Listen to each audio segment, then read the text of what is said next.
Greetings, Hypenese. My name is HyperHimes, and welcome back to Fran. Okay, I just burped there, but let me reassure you. I have no idea how to explain to you guys the last episode, which is why I need you guys to watch. If you just somehow managed to see this episode, please watch the last episode, because I cannot put it in words. There is no way I could put it in words, unless if you want me to explain how I played as my own cat in the game, and I turned into a tree. If you want that to be explained to you, then you better check the last episode, or else good luck. But in this episode, we continue on from what happened in the last episode. So, and if you're trying to log on the series right now and not even looking at the last episode, I feel sorry for you. You fluffy kitty. Do you like that? Haha. Here I am. Fran, my dear, you got leaves on your head. How pretty. Oh, let me see you. What a great Hypenese you've become. Thank you. Thank you, King Sir. The doctor's incredible. He made magic with the water. But he was sad. He told me many things, but I didn't quite understand.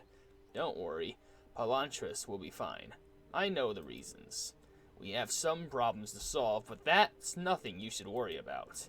Let's talk about how you can get back home, alright? Yes, please. He said something about a great wizard? Yes. The great wizard is the only one who is able to bring your human body back. And he has the stones that can open the door that will lead you home. Where's the wizard? What stones? What about the stone that I found at the beginning of the island when I was ashore there, maybe? This land is full of things I don't understand. You haven't even gone outside this castle and you already want to know everything? That's the passion I was talking about. Have patience, friend. The great wizard lives in the mountain Coltrem, but we haven't seen him for a while now. Find him, and everything will be just fine. Why haven't you tried to find the great wizard yourself? Well, we don't need to. It's very logical. You see, we don't need a wizard to perform magic or prepare potions. We can do that ourselves. The wizard's most valuable task is to protect the stones that open the door. I see. So the stones are like keys. And where's this mountain, you said? You'll have to ask around. Follow the signs. I have to go now, but I'll be back in time to help you with the door. Have a great... Whoa! Have a great Thursday day, and good luck finding the great wizard. Oh. Wow, did you see that huge fluffy creature, kitty? That's Palantris. He fixed me. Yes, it's certainly very fluffy. Oh, I forgot. Here's your purse. Yes, the gains. Oh, thank you, kitty. Did you see my pills anywhere? I don't think so. Maybe they're on the other side of the lake, next to your clothes. Well, we have other things to do anyway. We have to find the wizard. Yes, the king said something about a mountain, too. Yeah, Mountain Coltrem. The great wizard lives there. Let's go. Okay. Oh, I like how my hand is... It's a tree! Alright. Oh, these flowers are huge. I wonder if they taste good. Tastes like honey. You told me that we have to find Mount Coltrem and the great wizard. That's what the cat said. You told me you have to find Mount Coltrem and the great wizard. Alright, let's see. Matches? Imagine if I opened the image, I was a tree. Anyway. Oh, we have a book. Oh, this is different. I found myself hunting the truth, but finding the unexpected. I found what my sensen couldn't show me. I found the truth. That relays silently in the unknown. I kind of butchered that. I'm sorry. July 11th. 1908. My name is Leon. I'm currently 92 years old and living alone in a little house far away from the city. I have to admit, I never was fond of jewelry, houses, or clothing. Since childhood, I always talked to animals, plants, and insects. And even though I never got a response, I never quit. If you are reading this, maybe it's because you are looking for answers. Maybe you can see things that others can't. Or you can feel what others can avoid. You can listen to the silence and become one with everything. Mr. Leon is an old man. He seems sad. Let's see what he wrote. Maybe you can see things that the others can't. Oh yes, this sounds a lot like me. Interesting. faces. Many faces. This looks intriguing. Are the faces crying blood? Leon Castillo. 1 of the 1,000? Wonder what that means. Anyway, next. I see these things before. December 17th, 1875. I can't stop it. I can't control it. I see the black shadows everywhere. The blood, the messages, the screaming, all the pain. I can't figure out why this is happening to me. The black shadows. I can see them too. They're everywhere. Can you see? Yes, I can. Oh, here we go. It's the big boy. Cry because it hurts. December 19th, 1875. I had a vision. I'm still breathing fear. I feel at war with my own mind. One of the shadows came down from the sky. I thought it was an angel. Its name is Remmer, Prince of Darkness, from the 5th reality. The realities. We learned how there are 5 of them. It talked to me, played with me, and showed me all the terrors. It told me that I was the key to its existence. Inside my head, the stone of wisdom inside my head. The stone of wisdom inside my head. Cry because it hurts. Oh, creepy. The monster's making other people sick too. Inside my head of the stone of wisdom? Oh, wow, this looks nightmarish. January 15th, 1876. I could see myself around. The other me, tell me lies. Talks about all the pain and suffering in my life. The other me wants me to commit suicide. He smiles while pronouncing the words, kill yourself. And I have tried, hypnotized by his words, but there's always something saving me at the end. It must be the love to live. Or Mr. Leon. I like the drawings, though. Ah, that's nice. It must be the love to live.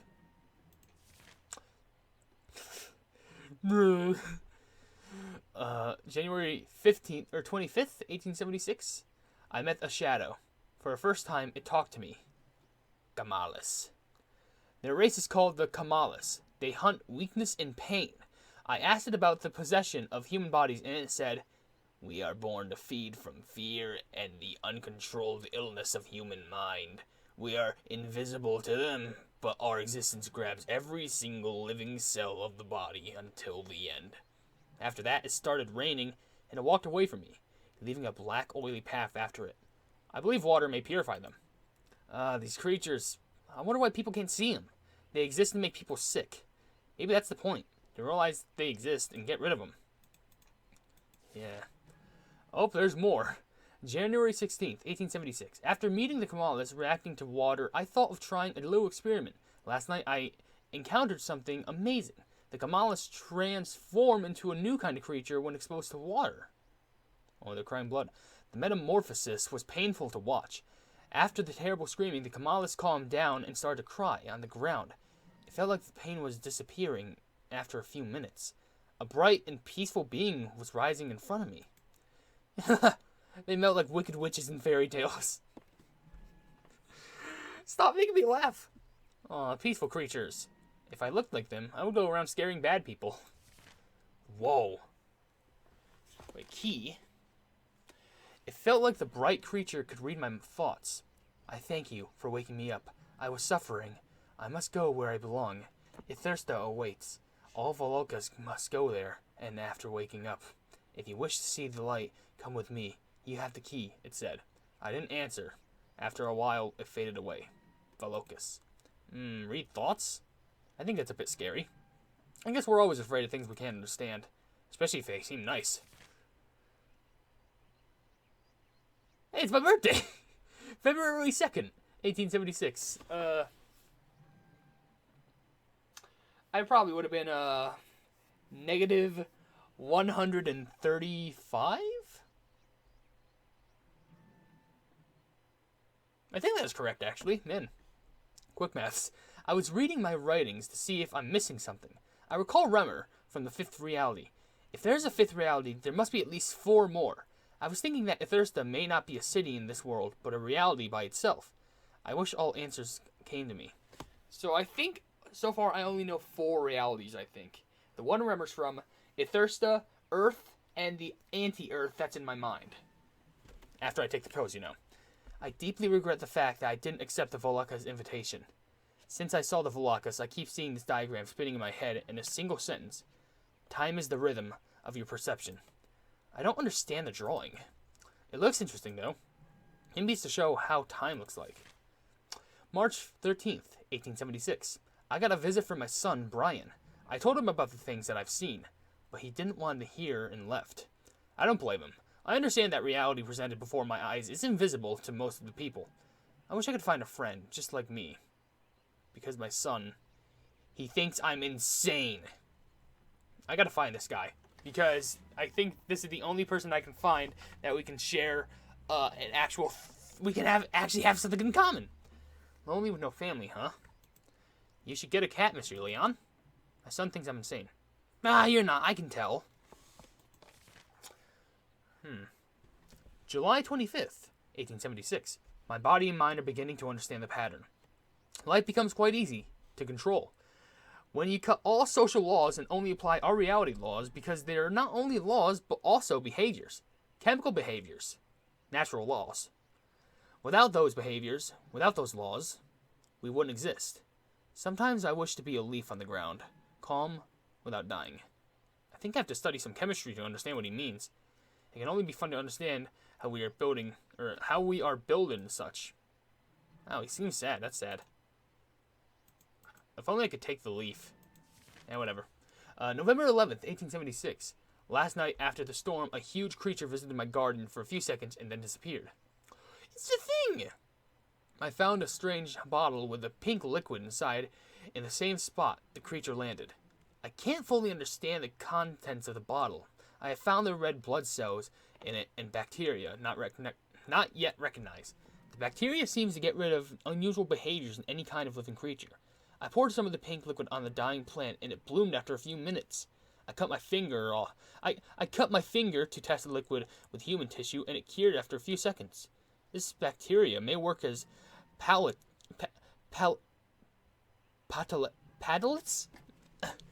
I don't know. Paddlets and white blood cells, but at a very high speed.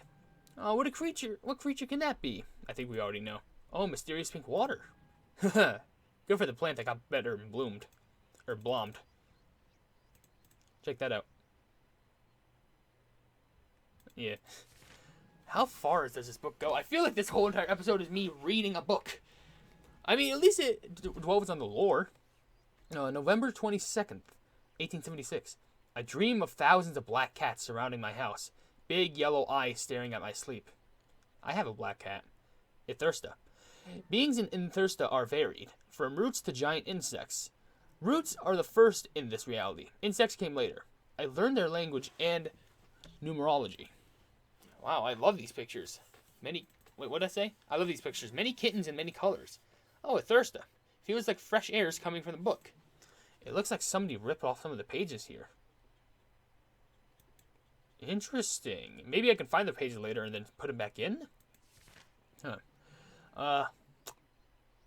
Oh, this must be the language, the alphabet. The Great Locus is the beginning of the first reality, primitive light. The Locus Shield. The Locus body structure is quite different from ours. They are made out of photon and sound waves. They're also both male and female. When the youngster reaches the age of 299,792,459, they're crowned with the shield. That'll take a little bit of time. Are those letters? They sound funny. Oh, I like the mask. I guess they call it shield. That makes me think, if we go back to what they said before we learned their language, can we actually understand what they said? Maybe. Oh, I like this. Zdar. Creation of the Great Volocus, King of Ithursta. Second reality, life. This is the second reality, okay. So it is Zdar. February 15th, 1877. Being in Ithursta feels like becoming what you can't understand on Earth. It's where leaves sing while falling off the tree, and the water whispers its wisdom while you drink it. Oh, beautiful creatures, I love them. I like the trees and the crystal of the grass. Everything. The wisdom in the water? Interesting. Oh, this is different. Pandora, creation of the 5 realms of essential existence. Free. Resides in the human world, third reality, Earth, Mars, and Jupiter. Consciousness, practice of will. Okay, so do we know what first reality is? Because we just understood. The second reality is Ethirsta, and the third reality is Earth. Okay, center SETI, the end of vibration. When both ends of opposites are the same degree, resides in third and fourth dimension. Death. So, death is existent in Earth, but the fourth dimension also brings it, but we don't know that. Oh, wait, actually, we didn't read this yet. Earth? That's my planet. Center SETI. Death. And then there's this. Mabuka is the end of light. What the heck? Wow, many heads. That creature must spend a lot of time thinking. Blood everywhere. The end of light. Oh, March 25th, 1877. Mother Mabuka is letting me go. I spent 15 days here in Mabuka's den and I'm tired. I don't need to hide from the pain anymore because it's part of me. It feels like love is everywhere and in everything. I enjoy crying. I enjoy laughing. I enjoy being alive. It's dark things from the dark. Wait. First of all, those little red tentacle things, they remind me of the cutscene that happened before Chapter 3 when I took the pill, but then, if you remember, you should definitely check out. Anyway, let me read this. If dark things are from the dark are so dark, how did they find each other? Maybe they like it dark because they're so ugly. And they're so ugly that it prefers not to see each other. Anyway, what I'm talking about is, there's usually cutscenes that happen before chapters, and then the doctor was about to give me a pill, but then I was wrapped in these strange little tentacle-like things that were also red. Maybe it has something to do with that. No data recorded. I'm getting ready for the journey back home. Mabuka sent me to the endless limits of Mabuka's den, and I'm waiting for the Luciferns. I have to become friends with them, or, to be more precise, become one of them. Luciferns, that's what it says. They gather in filaments. That's why they look like they are growing hair. And the big face is mostly for communication purposes and to scare the predators. They look pretty nice. I hope my body can survive the journey. That must be Mr. Leon sitting there. Are those shiny insects? Where's the hair comb? Oh, those are the things, from that tree. We saw, the couple episodes ago. We saw a plumbing girl in the tree. And we need to give her a hair comb just so we can get a key. And they turn into these little cute firefly things. Oh, this looks like the end of the book. October 2nd, 1878. Gravity collects particles to create new ones. It's a creative force. And with creativity, evolution is inevitable. What is this? The drawing to the left looks like an antenna. Oh no, somebody ripped the rest of the book. Oh, what if this is like a maze you gotta travel through? I'll never know what happened to Mr. Leon. Dang it, that's sad. Alright. Can I just leave that as the whole episode? I know it's just, it was just me reading a book, but man, the lore there just got expanded by a lot. Learning about more dimensions, the realities, the name of the, first of all, Remmer, that's his name, the big demon pleb, Prince of Darkness, and I think more stuff, like dimensions, the flies, and yeah, just a bunch of stuff, because we were looking at it through someone else's eyes in a different journey, which I genuinely enjoy that, how it basically tells you the same story from a different perspective, so you can have something to relate it to when you're also going through it. But, with that being said, I think I'm going to end off this episode right here. I know it was just reading, but you gotta love the lore. Kitty, what are you doing? Anyway, if you did enjoy this episode, then please be sure to leave a like at the video and also share with your friends for more Fran Bao horror game content. And if you enjoy my content in channel, why not subscribe to my YouTube channel? And if you haven't yet, or you're looking forward to, please be sure to hit the bell icon next to the subscribe button to receive all my notifications on this YouTube channel in the near future. But above all else, I will see you, Entities and Guardians, in the next video. Hail the Hypenese!